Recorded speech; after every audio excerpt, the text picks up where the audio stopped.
Donc, Noé Duchaufour-Laurence, je suis architecte d'intérieur et designer.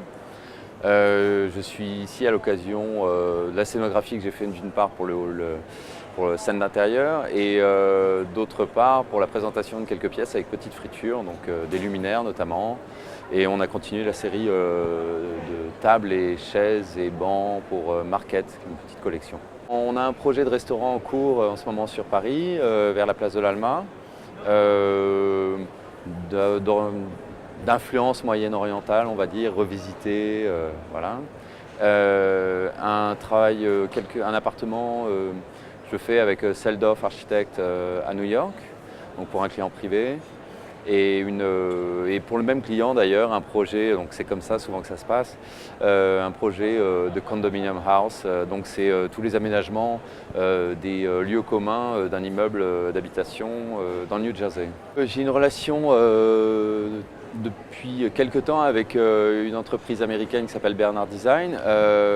C'est une relation de long terme qui est vraiment très intéressante parce qu'il y a une relation de confiance qui s'est installée.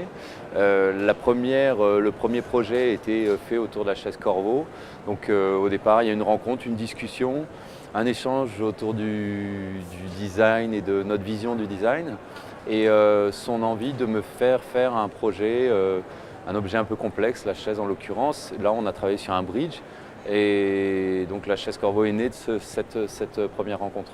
Ça a été assez marquant, en tout cas on en est sortis tous les deux avec beaucoup de, comment dire, enfin, voilà, ça nous a permis d'aller plus loin en tout cas. Et cette relation ne s'arrête pas maintenant depuis 7 ans à peu près.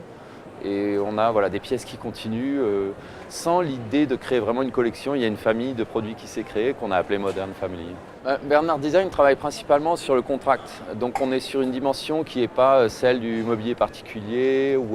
Voilà. Et ils ont une relation très privilégiée avec beaucoup de cabinets d'architectes, notamment Gensler qui est un des plus gros cabinets d'architecture au monde.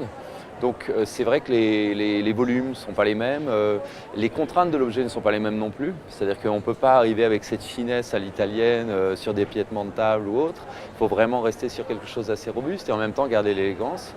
Et voilà, il y a donc le marché, la quantité aussi. On est sur des volumes qui n'ont rien à voir.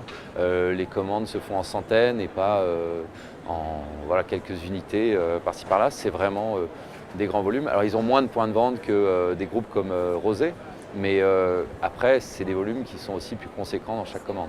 J'ai un peu le double regard. Je peux regarder mes projets d'un point de vue d'architecte d'intérieur en sachant que je vais utiliser des pièces, ou alors travailler en tant que designer en essayant de proposer des pièces aux architectes, qui est d'ailleurs quelque chose qui m'intéresse un peu plus que travailler purement en tant qu'architecte d'intérieur.